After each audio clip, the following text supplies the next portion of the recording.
Écoutez-moi.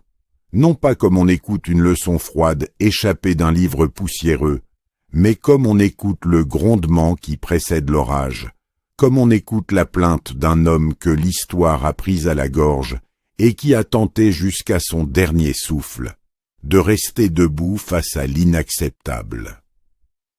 Je suis né à Fort-de-France en Martinique, sous un ciel qui n'était pas le mien, dans une île que l'on disait française, le 20 juillet 1925.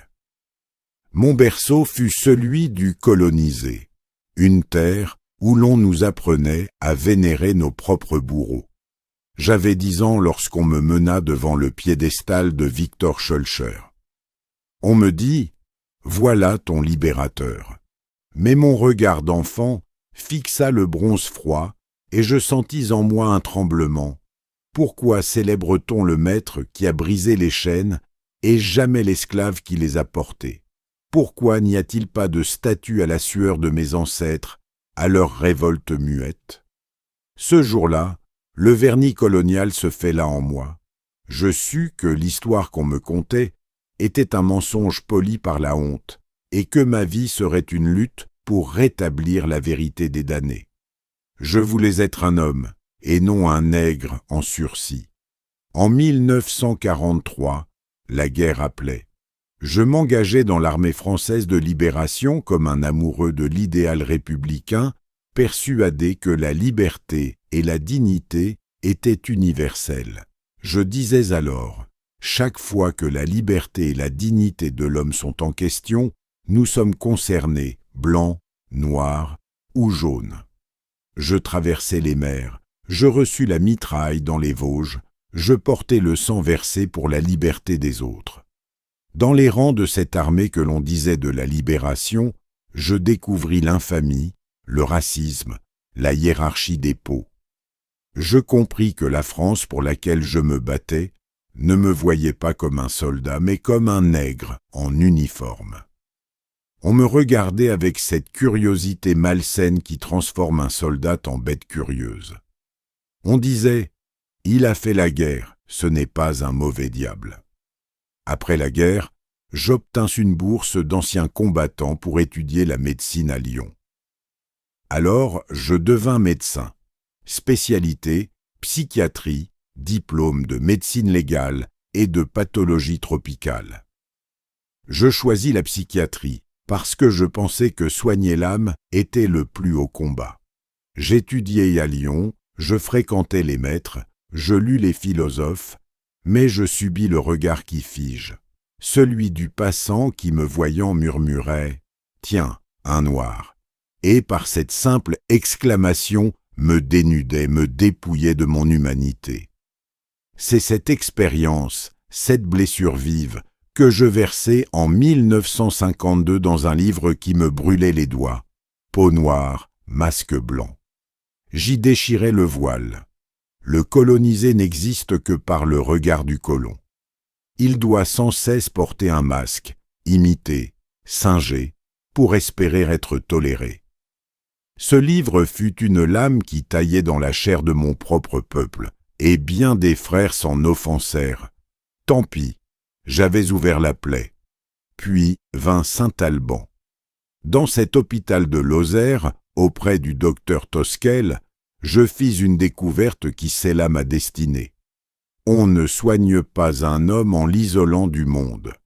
La folie n'est pas seulement affaire de chimie, elle est aussi affaire d'humiliation, d'injustice, de domination. Un peuple opprimé est un peuple malade. Dès lors, je sus que ma place n'était pas dans un asile tranquille de métropole, mais là où la violence coloniale broyait les âmes. En 1953, je posai le pied sur la terre algérienne. Je fus nommé médecin-chef à l'hôpital psychiatrique de Blida-Joinville. Je croyais arriver pour soigner, mais je fus saisi par le monstre. L'institution coloniale y avait érigé un système de mort déguisé en science. Mes prédécesseurs, les tenants de l'école algérienne, affirmaient que l'Algérien était un primitif au cerveau rudimentaire, un être de mensonge et de paresse. Il légitimait la torture par la prétendue infériorité de l'indigène. Moi, j'ouvris les yeux, et je vis des hommes, des femmes, des enfants, rendus fous par la faim, par l'humiliation, par la brutalité quotidienne. Je vis des fellahs arrachés à leur terre, parqués dans des camps, vidés de leur substance. Je vis des résistants que l'on amenait, la nuit, le corps lacéré par les électrodes, et qui tremblaient de ne même plus pouvoir haïr. Alors, je fis un choix, qui n'était pas un choix, ce fut une évidence, comme la lumière. Je décidai de soigner mes patients, non pas en les coupant du monde, mais en leur rendant leur humanité bafouée. J'ouvris les portes de l'hôpital. J'organisai des fêtes, des matchs de football, des ateliers de tissage. Je voulais que l'Algérien, même interné, se souvienne qu'il était un homme debout. Et quand, la nuit, des combattants du FLN me furent confiés, brisés par la torture, je ne fis pas la différence entre leur souffrance et celle des policiers français que l'on m'amenait aussi, hantés par leurs propres crimes. Mais bientôt, l'ordre colonial ne put tolérer ce médecin qui refusait de choisir le camp du bourreau. En 1956, je rédigeai ma lettre de démission. Je la signai comme un acte de naissance. J'écrivis au résident général Lacoste. Depuis de longs mois, ma conscience est le siège de débats impardonnables. Et leur conclusion est la volonté de ne pas désespérer de l'homme, c'est-à-dire de moi-même. On m'expulsa, on me jeta dehors. Mais en traversant la Méditerranée, je laissai derrière moi ma nationalité française, mes illusions, mon passé. Je devins, par déchirement et par choix un Algérien. Un homme de la Révolution, un homme de la Révolution. À Tunis, je rejoignis le FLN. Je devins la plume et le scalpel de la résistance. Dans les colonnes d'El Moudjahid, je clamais que cette guerre n'était pas une simple rébellion, mais le naufrage d'un monde et l'enfantement d'un autre. J'écrivis l'an 5 de la Révolution algérienne pour montrer comment le peuple, dans sa chair martyrisée, forgeait des armes nouvelles, comment la femme voilée devenait porteuse de bombes, comment le djebel devenait patrie, comment chaque geste du quotidien se métamorphosait en acte de guerre. Je soignais les blessés, j'organisais les hôpitaux, je vécus dans les camps de réfugiés, au milieu des enfants aux yeux trop grands et des vieillards qui ne parlaient plus que de la terre perdue. Mais je sentais la mort monter en moi. Une leucémie me rongeait. Je savais que je n'aurais pas le temps de voir l'indépendance. Alors, je me hâtais. En 1961, alors que mon corps se vidait de son sang, j'accouchais de mon testament. Les damnés de la terre. Ce livre, je le voulais comme une torche. J'y dis que la décolonisation est toujours un phénomène violent, car la violence du colon est première, absolue, aveugle. La contre-violence du colonisé n'est pas une maladie, c'est un réflexe de survie, c'est l'homme qui se redresse et qui, par son redressement, abat le maître. Cependant, j'y ajoutais un cri d'alarme. Méfiez-vous des successeurs. La bourgeoisie nationale risque de trahir, de se coucher aux pieds d'un des anciens oppresseurs, de remplacer la domination étrangère par une exploitation domestique. Je prévins.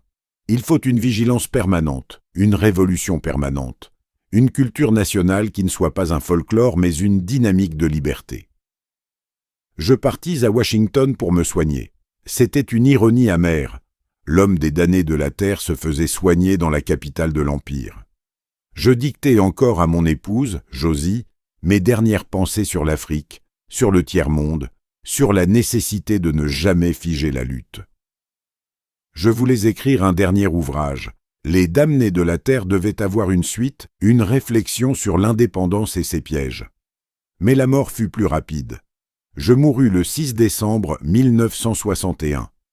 J'avais juste 36 printemps, 36 ans de combats, de livres, de lames, de nuits passées à panser des plaies et à écrire sous la lampe.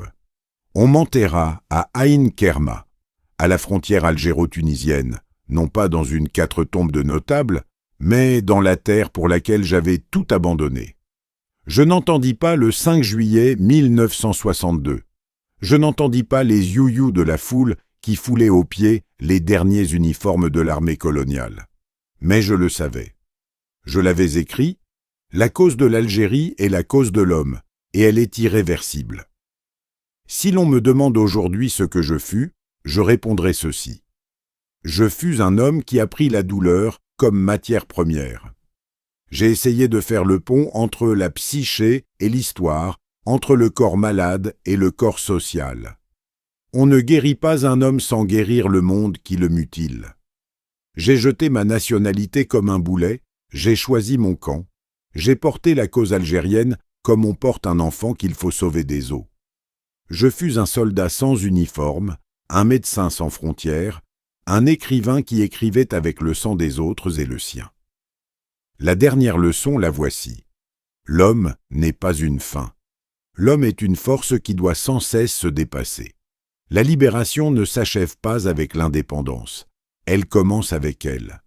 Je suis Frantz Fanon. Je suis mort à 36 ans, mais je n'ai jamais été aussi vivant que dans la lutte de chaque être humain qui aujourd'hui se redresse et refuse le joug. Je vous laisse cette flamme. Portez-la, ou brûlez avec les chaînes que vous aurez gardées.